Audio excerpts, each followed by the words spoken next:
જય હિન્દ વિદ્યાર્થી મિત્રો, લાસ્ટ લેક્ચરની અંદર છે આપણે ડિસ્કસ કરી ગયા કે જે આપણે cell unit of the life વાળું જે ચેપ્ટર જે ચાલી રહ્યું છે અત્યારે, તો એની અંદર છે આપણે લાસ્ટ ડિસ્કસ કર્યું હતું ફ્લુઇડ મોઝેઇક મોડેલ. ત્યારબાદ જોયું કે એની અંદર કોષ રસ છે કેવી રીતે વહન થાય છે, સક્રિય વહન, નિષ્ક્રિય વહન, ડિફ્યુઝન, પેસિવ, એ બધા છે આપણે જોયું. હવે આપણે છે આગળ અભ્યાસ કરીએ આ ચેપ્ટરની અંદર. તો આ ચેપ્ટરની અંદર છે અંતઃપટલમય તંત્ર.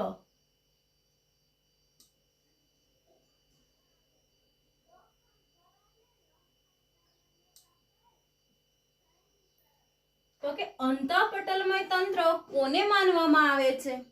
તો કે આપણે સુકોષ કેન્દ્રી કોષ અને આદિકોષ કેન્દ્રી કોષ વિશેનો તફાવત છે એ આપણે અભ્યાસ કરો. તો આપણે સુકોષ કેન્દ્રી કોષની અંદર જોયું હતું કે બધી જ અંગિકાઓ છે હાજર જોવા મળતી હતી, જ્યારે આદિકોષ કેન્દ્રીય કોષની અંદર રિબોસોમ્સ જોવા મળે છે, અમુક સૂક્ષ્મ કણિકાઓ જોવા મળે છે, પ્લાઝમિડ ડીએનએ જોવા મળે છે અને મેસોઝોમ્સ જેવી રચનાઓ જોવા મળે છે. આ ઉપરાંત કોઈ પણ અંગિકાઓ એમાં હાજર હોતી નથી. તો કે અંતઃપટલમય તંત્રનો ભાગ કોને માનવામાં આવે છે?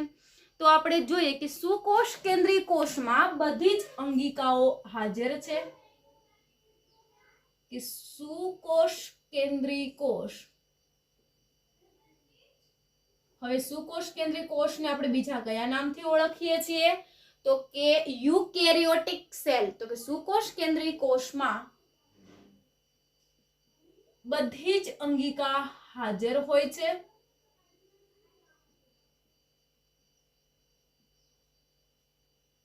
કે બધી જ અંગિકાઓ છે એ સુકોષ કેન્દ્રી કોષની અંદર હાજર હોય છે. તો બધી જ અંગિકાઓ, તો કે કઈ કઈ અંગિકાઓ જે આપણને ઓલરેડી ડિસ્કસ કરી ગયા છીએ? તો કે અંતઃકોષ રસજાળ,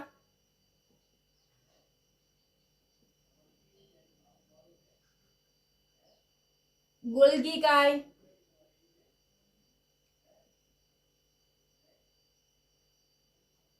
લાઇસોસોમ, રસધાની,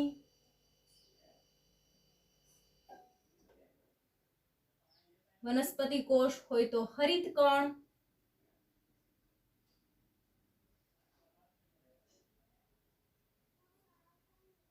તારા કેન્દ્ર, પ્રાણી કોષની અંદર તારા કેન્દ્ર.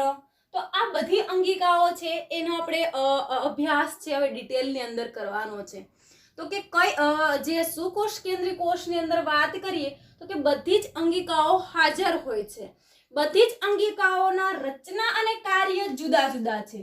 બધી જ અંગિકાઓ હાજર છે પરંતુ તેમની રચના અને કાર્યોથી જુદા પડે છે. શું થાય છે? તો કે બધાની રચના જુદી જુદી હશે, બધાના કાર્યો જુદા જુદા હશે. તો કે એવા સુકોષ કેન્દ્રી કોષની અંદર છે કે રચના અને કાર્યોથી જુદા પડે છે, પરંતુ અમુક અંગિકાઓ છે એ એકબીજાને સંલગ્ન કાર્ય સાથે સંકળાયેલી છે. એવા ભાગને છે આપણે અંતઃપટલમય તંત્ર તરીકે ઓળખીએ છીએ. તો કે કઈ કઈ અંગિકાઓ જે છે કે એકબીજાના કાર્યો સાથે સંકળાયેલી છે? તો કે અંતઃપટલમય તંત્રના ભાગ કોને માનવામાં આવે છે? તો કે અંતઃકોષ રસજાળ છે, ગોલ્ગી કાય છે, લાઇસોસોમ્સ છે અને રસધાની છે, એ બધાને અંતઃપટલમય તંત્રના ભાગ માનવામાં આવે છે. જ્યારે બાકી હરિતકણ છે, તારા કેન્દ્ર છે, કણાભસૂત્ર છે, આ બધી અંગિકા જે છે એને અંતઃપટલમય તંત્રના ભાગ માનવામાં આવતા નથી. તો કે શા માટે? તો કે આ એકબીજાના કાર્યો સ્વતંત્ર છે. જ્યારે કે અંતઃકોષ રસજાળનું કાર્ય આની સાથે સંલગ્ન છે, એટલે કે ગોલ્ગી કાય સાથે સંલગ્ન છે. ગોલ્ગી કાયનું કાર્ય લાઇસોસોમ સાથે સંલગ્ન છે, લાઇસોસોમનું કાર્ય રસદાની સાથે સંલગ્ન છે. એટલે કે એવી બધી અંગિકાઓને અંતઃપટલમય તંત્રના ભાગ માનવામાં આવે છે કે જેના કાર્યો એકબીજા અંગિકાઓને સંલગ્ન હોય છે. આ ઉપરાંત છે કે કઈ બીજી અંગિકાઓ? તો કે હરિતકણ છે, તારા કેન્દ્ર છે, કણાભસૂત્ર છે અને પેરોક્સિસોમ. આ બધી અંગિકાઓ જે છે એને અંતઃપટલમય તંત્રના ભાગ માનવામાં આવતા નથી. આ બધી અંગિકાઓ વિશે છે આપણે હાલમાં હવે કે ડિસ્કસ કરવાનું છે.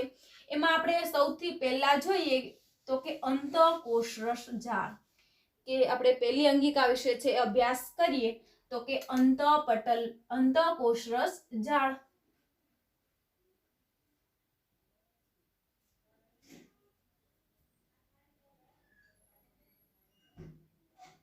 હવે અંતઃકોષરસ જાળ જે છે જેને ઇંગ્લિશમાં એન્ડોપ્લાઝમિક રેટિક્યુલમ તરીકે ઓળખવામાં આવે છે. અને શું કહેવાય છે ઇંગ્લિશમાં?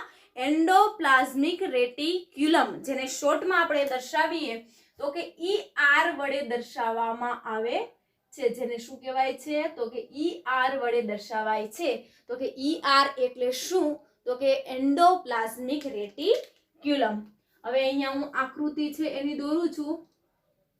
આ હાફ જે છે એ મેં આપણું જે કોષની મધ્યમાં આવેલું કોષ કેન્દ્ર છે દર્શાવ્યું છે, એટલે કે આપણે ઇમેજ છે એ હાફ દર્શાવી છે. કોષ કેન્દ્ર, છિદ્ર જેવી જે રચના જે છે, કોષ કેન્દ્ર છિદ્ર, એનું કાર્ય છે જ્યારે આપણે કોષ કેન્દ્ર ભણશું ત્યારે છે આપણે એનો અભ્યાસ કરીશું.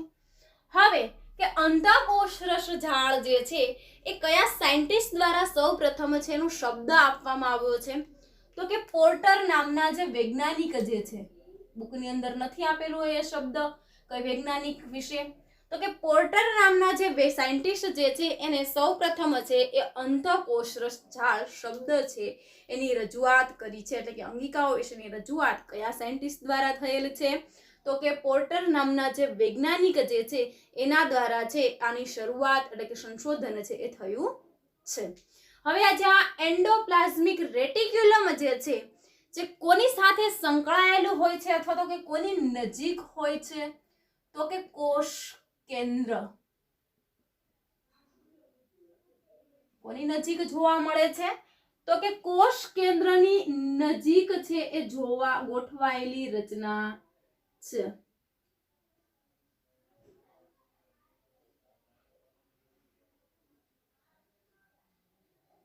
કે એ રચના છે એ અંતઃકોષરસ જાળની જ રચના જે છે એને બે ભાગમાં વિભાજિત કરવામાં આવે છે.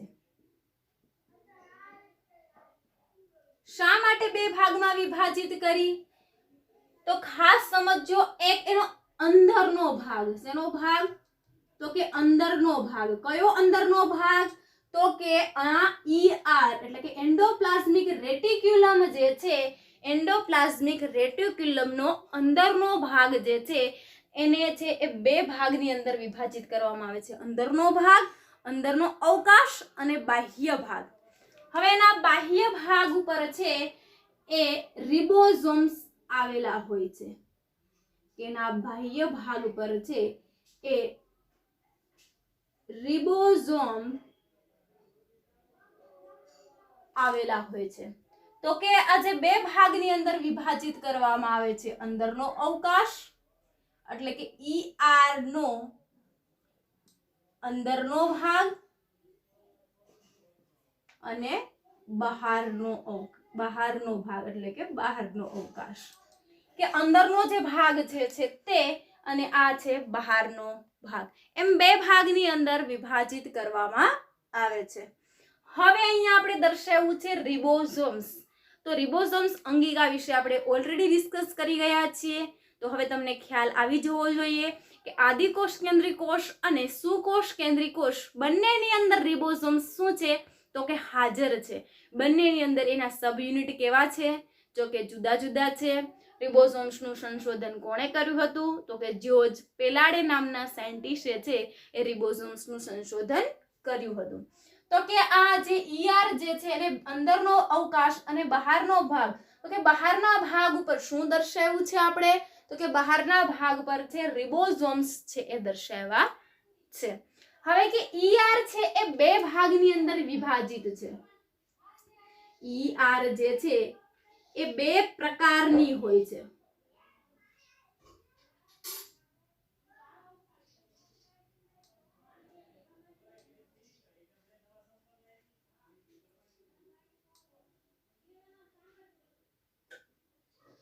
હવે આપણે અહીંયા જોઈએ તો આ ભાગની અંદર જે છે આપણે રિબોઝોમ્સ દર્શાવીશું નહીં. તો કે જે ઈઆર ની જે રચના છે કે અંતઃકોષરસ ઝાડના પ્રકારો, તો બે પ્રકારો છે એના અંતઃકોષરસ ઝાડના, એટલે કે ઈઆર ના એટલે કે એન્ડોપ્લાઝમિક રેટિક્યુલમ ને બે પ્રકારમાં વિભાજિત કરવામાં આવે છે. RER અને બીજો પ્રકાર છે SER. તો કે આ SER શું છે, RER શું છે? તો એક ભાગ છે એ કણિકામય અંતઃકોષરસ ઝાડ. આપણે જે રિબોઝોમ્સ દર્શાવ્યા છે એ અંગિકાને કહેવાય છે કણિકામય અંતઃકોષરસ ઝાડ, એટલે કે કણિકામય એન્ડોપ્લાઝમિક રેટિક્યુલમ. જ્યારે આ ભાગ જે છે એને SER વડે દર્શાવીએ છીએ, એટલે કે સ્મૂથ એન્ડોપ્લાઝમિક રેટિક્યુલમ. એટલે કે જે RER છે એને કહેવાય છે કણિકામય અંતઃકોષરસ ઝાડ.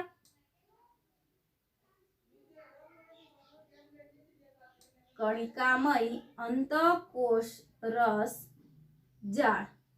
જ્યારે SER જે છે એનું નામ થાય લીસી અંતઃકોષરસ ઝાડ. ઇંગ્લિશ નામ ઉપર લખ્યા છે રફ એન્ડોપ્લાઝમિક રેટિક્યુલમ, SER એટલે સ્મૂથ એન્ડોપ્લાઝમિક રેટિક્યુલમ.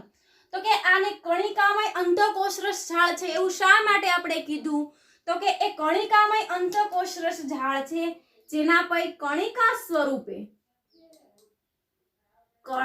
સ્વરૂપે રિબોઝોમ્સ હાજર છે. જ્યારે અહીંયા રિબોઝોમ્સ ગેરહાજર છે.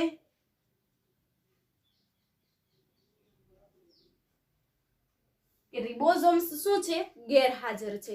રિબોઝોમ્સ અહીંયા હાજર છે, રિબોઝોમ્સ ગેરહાજર છે. હવે આ સપાટી પર રિબોઝોમ્સ આપણે દર્શાવ્યા નથી, એટલા માટે એનું નામ શું કીધું આપણે? SER કીધું, એટલે કે સ્મૂથ એન્ડોપ્લાઝમિક રેટિક્યુલમ. તો હવે આપણે એની રચના તરફ થોડું ધ્યાન દર્શાવીએ. તો કે આ કોષ કેન્દ્રની નજીક છે. આ શું છે? તો કે આ જે RER છે, રફ એન્ડોપ્લાઝમિક રેટિક્યુલમ જે છે તે કોષ કેન્દ્ર પટલ કોની નજીક? તો કે કોષ કેન્દ્ર પટલ. હવે આપણે કોષ કેન્દ્ર પટલ ક્યાં દર્શાવતા હતા? તો કે સુકોષ કેન્દ્રી કોષની ફરતે જે રક્ષણાત્મક આવરણ છે જેને આપણે શું કહીએ છીએ? તો કે કોષ કેન્દ્ર પટલ. તો કે કોષ કેન્દ્ર પટલ બાહ્ય ભાગ સાથે સંકળાયેલી છે.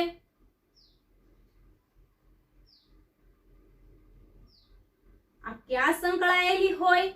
તો કે કોષ કેન્દ્ર પટલ સાથે સંકળાયેલી હોય.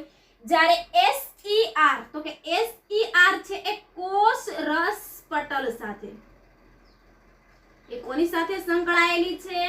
તો કે કોષ રસ પટલ સાથે. ખાસ વિદ્યાર્થી મિત્રો ધ્યાન દોરજો, અહીંયા કોષ કેન્દ્ર પટલ શબ્દ દર્શાવ્યો છે, અહીંયા કોષ રસ પટલ સંકળાયેલો છે. હવે ઘણા વિદ્યાર્થી મિત્રો એવું થાય કે આકૃતિમાં તો તમે બંને જોડે જોડે દર્શાવ્યું છે, પરંતુ હકીકતમાં આકૃતિ છે એવી રીતે ના આવે. આકૃતિ છે એ અહીંયા છે એ કોષ કેન્દ્ર છે કે જ્યાં કોષ દિવાલ હશે તેની બાજુમાં કોષ રસ પટલ હશે, એની સાથે લીસી અંતઃકોષરસ ઝાડ છે એ દર્શાવી છે. અહીંયા આપણે 3D ઇમેજ છે એ જોઈ શકતા નથી. હવે બીજો તફાવત જોઈએ કે જે RER છે અને SER છે. તો કે RER છે એ સિસ્ટરની જેવી હોય છે અને આ છે એ નલિકા સ્વરૂપે હોય છે. હવે તમે અહીં આકૃતિમાં જોઈ શકો છો, આ અમે કેવી દર્શાવી છે? આમ થપ્પીમય સિસ્ટરની જેવી. આ જે ગળીમય રચનાઓ છે એને શું કહેવાય છે? તો કે સિસ્ટરની તરીકે ઓળખવામાં આવે છે. તો કે આ જે RER એટલે કે rough endoplasmic reticulum, rough endoplasmic reticulum છે એ કેવી છે? તો કે સિસ્ટરની જેવી. જ્યારે આ રચના છે એ નલિકામય તમે જોઈ શકો છો. તો કે આ રચના છે એ સિસ્ટરની જેવી હોય છે અને SER જે છે એ નલિકા સ્વરૂપે જોવા મળે છે. ત્યારબાદ આપણે વિદ્યાર્થી મિત્રો કે આ બંનેના કાર્યો શું હશે કે આ SER અને RER નું કાર્ય શું છે તો કે RER છે એની સપાટી કેવી છે ખરબચડી છે. એનો બીજો તફાવત થશે સપાટી ખરબચડી અને બીજાની સપાટી કેવી હશે લીસી સપાટી. કારણ કે લીસી સપાટી શાના કારણે ત્યાં રિબોસોમ્સ આવેલા નથી. એ ઉપરાંત અન્ય તફાવતની આપણે વાત કરીએ તો કે એમના કાર્યો તો કે રફ એન્ડોપ્લાઝમિક રેટિક્યુલમ છે એ પ્રોટીનનું સંશ્લેષણ કરે છે. શું કરે છે પ્રોટીનનું સંશ્લેષણ કરે છે.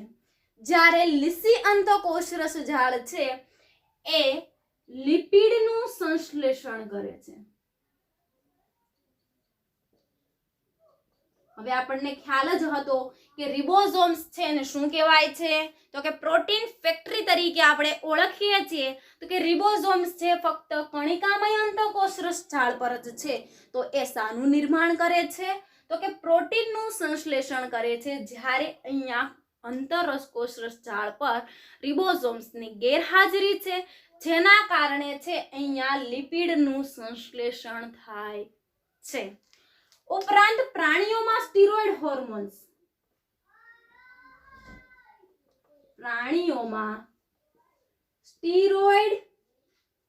હોર્મોન્સ જે છે એની અંદર લિપિડના સંશ્લેષણમાં મહત્વનો ભાગ દર્શાવે છે. હવે આ તમારા માટે તદ્દન નવો શબ્દ હશે અથવા તો તમે જે હોર્મોન્સ ધોરણ 10 ની અંદર છે એ ભણી ગયા છો કે જે પ્રાણીઓની અંદર થતા સ્ટીરોઇડ હોર્મોન્સ અને લિપિડના સંશ્લેષણ સાથે શું તાલમેલ છે તો કે આપણા જે કોષો જે છે કે લિપિડનું સંશ્લેષણ એટલે કે લિપિડનું નિર્માણ કરતા જે કોષો જે છે એ સ્ટીરોઇડ હોર્મોન્સ સાથે જ સંકળાયેલા છે. એટલે કે પ્રાણીઓની અંદર છે એ ટેસ્ટોસ્ટેરોનનો સ્ત્રાવ થાય. જે ટેસ્ટોસ્ટેરોનનો સ્ત્રાવ છે એ નરની અંદર થાય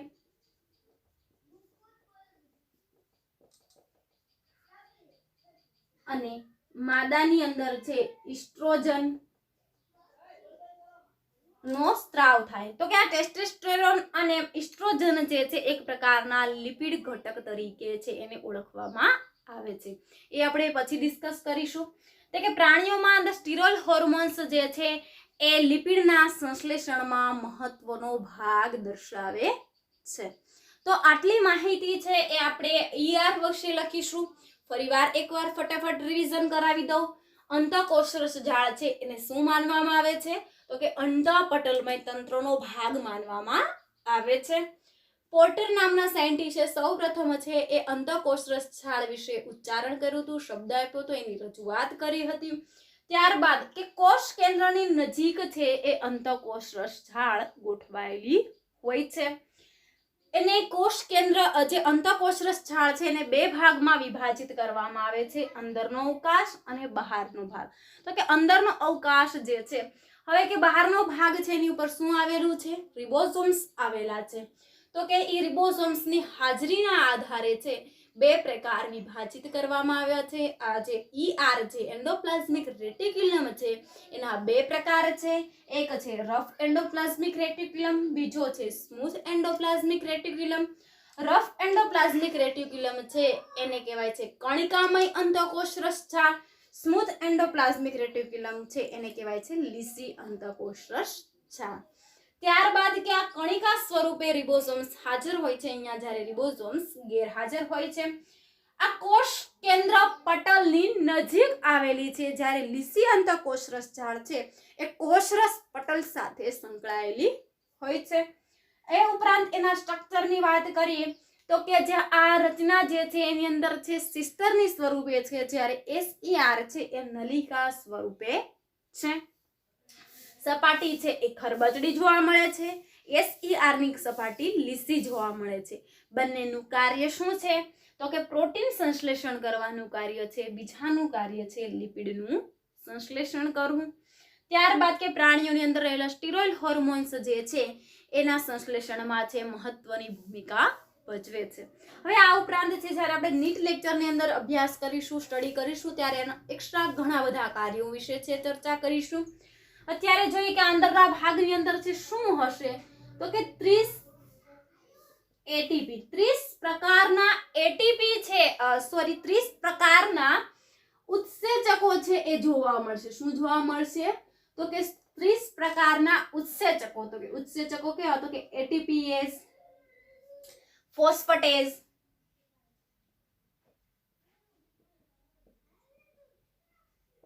એટીપીએસ. હવે 11 સાયન્સના જે વિદ્યાર્થીઓ છે એને ઉત્સેચકો, અંતઃસ્ત્રાવો અને ઉદ્દીપકો એ ત્રણેય વિશે છે એ માહિતી હોવી જરૂરી છે. હવે ઘણા વિદ્યાર્થીઓ છે ત્રણેય શબ્દને છે સમાન ગણી લેતા હોય છે. ઉત્સેચક, અંતઃસ્ત્રાવો અને ઉદ્દીપક. ઉદ્દીપક છે એ રાસાયણિક પ્રક્રિયામાં છે એ ઝડપી વધારો કરે છે. રાસાયણિક પ્રક્રિયામાં સીધી રીતે ભાગ લેતા નથી. ઉત્સેચકો છે એ રાસાયણિક પ્રક્રિયામાં ભાગ લે છે અને નિપજ દરમિયાન છે એ છૂટા પડી જાય છે. જ્યારે અંતઃસ્ત્રાવો જે છે એ આપણા જુદી જુદી અંતઃસ્ત્રાવી ગ્રંથિઓમાંથી મુક્ત થાય છે અને સીધા રુધિરમાં ભળી જાય છે. તો આ ત્રણેય શબ્દો વિશે છે એ વિદ્યાર્થી મિત્રોને તમને ખ્યાલ હોવો જોઈએ કે આપણે અંતઃસ્ત્રાવો શું છે, ઉત્સેચકો શું છે.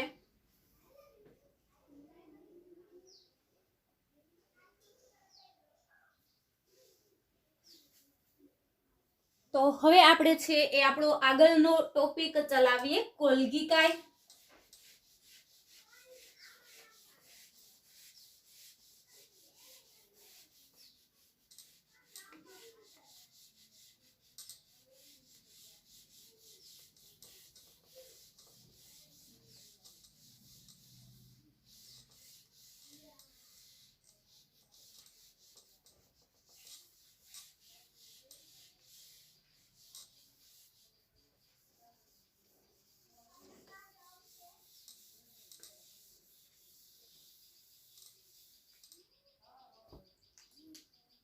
હવે આપણે આગળ અભ્યાસ કરીએ ગોલ્ગી કાય વિશે.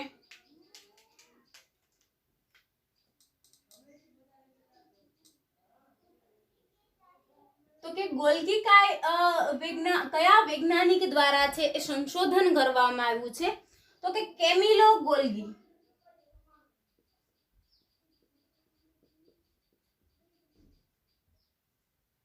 કેમિલો ગોલ્ગી નામના વૈજ્ઞાનિક દ્વારા છે સૌપ્રથમ છે એ ગોલ્ગી કાયનું સંશોધન કરવામાં આવ્યું હતું. તો કે ગોલ્ગી કાય રચના છે એને ક્યાંથી મેળવવામાં આવી? તો કે ઘુવડના ચેતાકોષમાંથી.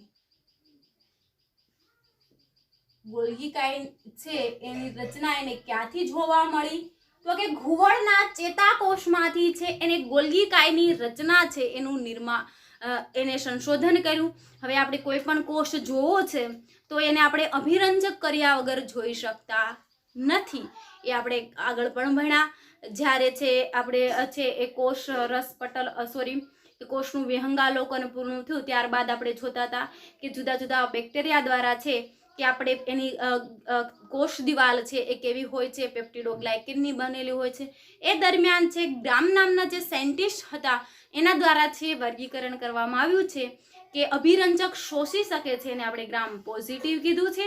અભિરંજક શોષી શકતા નથી એવા બેક્ટેરિયાને આપણે ગ્રામ નેગેટિવ કીધું છે. તો એ અભિરંજક જેને આપણે સ્ટેન તરીકે ઓળખીએ છીએ કે સ્લાઇડ ઉપર કોઈ પણ વસ્તુ જોવી છે તો આપણે શું કરવું પડે છે? તો કે અભિરંજક કરવું પડે છે.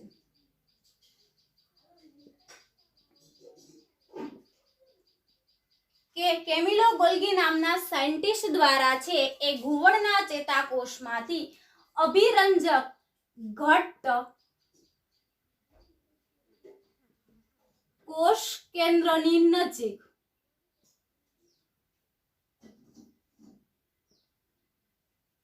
છાળા જેવી રચના છે એ જોઈ જેને એને નામ આપ્યું છે ગોલ્ગી કાય. ગોલ્ગી કાયની જગ્યાએ ગોલ્ગી ગાય ના થઈ જાય એ ધ્યાન રાખવાનું છે.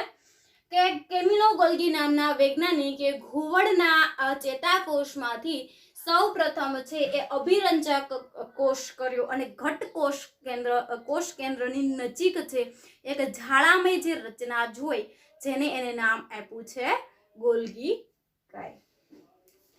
હવે કે ગોલ્ગી કાયની રચનાની આપણે વાત કરીએ કે ગોલ્ગી કાયની જે રચના જે છે એ થપ્પીમય અને નલિકામય હોય છે. જે ગોલ્ગી કાયની જે રચના જે છે એ થપ્પીમય અને નલિકામય હોય છે.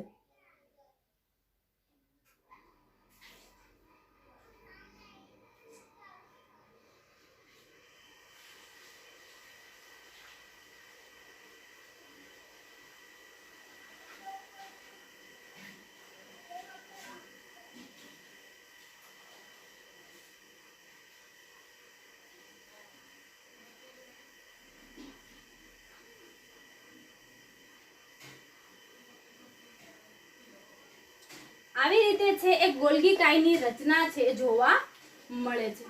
હવે આ ગોલ્ગી કાયની જે રચના જે છે એ આપણે જોઈ શકો છો કે નલિકામય રચના જોવા મળે છે. તો કે એનો વ્યાસ શું હશે? તો એના વ્યાસ વિશે આપણે વાત કરીએ, એના કદ વિશે છે વાત કરીએ તો કે આ ગોલ્ગી કાયની રચના છે એ કોષ કેન્દ્રની નજીક હોય છે. એટલે કે કોષ કેન્દ્રની નજીક તો કે આપણે પરફેક્ટ જો કેવું હોય તો કે કોષ રસમાં છે એ મુક્ત રીતે તો આપણને જોવા મળે જ છે, પરંતુ ઉપરાંત તે કોષ આપણે જે આગળની અંગિકા ભણ્યા અંતઃકોષ રસ ઝાડ, તો એ અંતઃકોષ રસ ઝાડની છે નજીક ગોઠવાયેલી હોય છે. તો કે શા માટે એવું હું ઉચ્ચારણ શબ્દ કર્યો? કારણ કે આપણે આગળ પણ જોયા કે જે અંતઃપટલમય તંત્રના ભાગ છે અંતઃકોષ રસ ઝાડ, ગોલ્ગી કાય, લાઇસોસોમ્સ અને રસધાનીને માનવામાં આવે છે. તો હવે કે જે આને આપણે વાત કરીએ કયા સ્વરૂપે હોય છે? નલિકામય,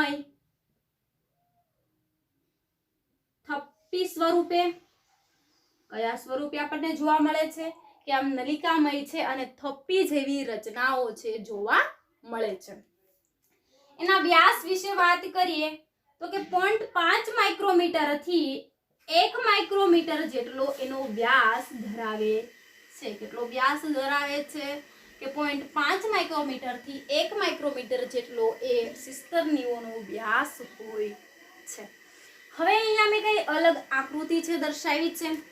આ જે વચ્ચેની જે થપ્પી જેવી રચનાઓ જે છે એ ત્રણ ભાગને છે શિસ્તરની તરીકે ઓળખવામાં આવે છે. ઉપરનો જે ભાગ જે છે એને શીર્ષ કહેવાય છે. નીચેનો ભાગ જે છે પૂંછડી કહીએ આપણે, તો ઉપરનો જે ભાગ જે છે એને શીર્ષ તરીકે, અને આ પૂંછડી આપણે સમજવા માટે લખ્યું છે, અને આને આપણે કહીએ છીએ ટ્રાન્સ. તો કે આ શીર્ષ અને ટ્રાન્સ શું છે એ આપણે સમજીએ તો કે જે ગોલ્ગી કાય રચના જે છે જે આપણે આગળ જોયું હતું સુકોષ કેન્દ્રીય કોષની અંદર કે બધી બેવડા પટલમય અંગિકાઓ છે, જ્યારે આદિકોષ કેન્દ્રીય કોષની અંદર બેવડા પટલમય અંગિકાઓનું શું હોય છે? તો કે અભાવ જોવા મળે છે. હવે આ શીર્ષ અને ટ્રાન્સ શું છે એના વિશે આપણે ચર્ચા કરીએ તો કે શરૂઆત એટલે કે નિર્માણકારી ભાગ, ગોલ્ગી કાયનો નિર્માણકારી ભાગ જે છે બહિર્ગોળ હોય છે. નિર્માણકારી ભાગ છે એ કેવો હોય છે? બહિર્ગોળ હોય છે. એ ભાગને શીર્ષ કહેવામાં આવે છે. પરિપક્વ ભાગ, પરિપક્વ ભાગ જે અંતર્ગોળ હોય છે અને એ ભાગને ટ્રાન્સ તરીકે ઓળખવામાં આવે છે. એ ભાગને શું કહેવામાં આવે છે? ટ્રાન્સ તરીકે. તો આ પૂંછડી વાળો ભાગ જે ટેલ વાળો ભાગ, ટેલ આપણે સમજવા માટે લખ્યું છે કે ઉચ્ચારણની અંદર કે ની અંદર લખવાનું નથી, બરાબર, લખાણની અંદર. હવે જે આ શીર્ષ વાળો ભાગ જે છે એ કેવો છે? તો કે બહિર્ગોળ છે. આ ભાગ ટ્રાન્સ વાળો ભાગ છે એ શું છે? તો ટ્રાન્સ વાળો ભાગ જે છે એ અંતર્ગોળ છે. આ બહિર્ગોળ છે અને આ અંતર્ગોળ છે. તો કે બંનેના કાર્ય શું છે? શીર્ષ ભાગનું કાર્ય શું છે અને ટ્રાન્સ ભાગનું કાર્ય શું છે? તો હવે આપણે અહીંયા સમજશું કે આ અંતઃપટલમય તંત્રના ભાગ શા માટે માનવામાં આવે છે. તો આપણે છે આગળ જે રચના દર્શાવી હતી કે અંતઃકોષ રસજાળ, કે સપોઝ આ માનો કે આ ER છે, ER માંથી શાનું સંશ્લેષણ થાય છે, તો કે પ્રોટીનનું. હવે પ્રોટીન છે એ ક્યાં દાખલ થશે, તો કે પ્રોટીન જે છે એ શીર્ષ ભાગમાં દાખલ થશે અને ટ્રાન્સ ભાગમાંથી એ પુટિકાઓ સ્વરૂપે બહાર નીકળે છે. શું નીકળે છે, તો કે પુટિકાઓ સ્વરૂપે છે એ ટ્રાન્સ ભાગમાંથી વહન થાય છે. તો હકીકતમાં ગોલ્ગી કાયનું કાર્ય શું છે, કે ગોલ્ગી કાયનું કાર્ય શું થાય, તો કે ગોલ્ગી કાયનું કાર્ય છે કે ER માંથી છૂટું પડેલું પ્રોટીન, કે ER માંથી તમારા ટેક્સ્ટ બુક ની અંદર છે શબ્દ સમજાયો, ઉચ્ચારણ કર્યો છે પેકેજિંગ સ્વરૂપે, કે ER માંથી પેકેજિંગ સ્વરૂપે નિર્માણ પામેલું પ્રોટીન ક્યાં દાખલ થાય છે, શીર્ષ ભાગમાં દાખલ થાય છે અને પરિપક્વ ટ્રાન્સ ભાગમાંથી નીકળતા બાદ એમાં ઘણા બધા ફેરફારો થઈ શકે છે. શું થાય છે, તો કે આ સિસ્ટર્નીનું કાર્ય શું છે, તો કે જે પ્રોટીન જે વહન થતું હશે એ પ્રોટીનના બંધારણની અંદર ફેરફાર કરી શકે છે, ફેરફાર ઉત્પન્ન કરી શકે છે. હવે આ શીર્ષ ભાગનું કાર્ય છે કે એ પ્રોટીન દાખલ કરવું અને ટ્રાન્સ ભાગનું કાર્ય છે કે પ્રોટીનને બહાર કાઢવું.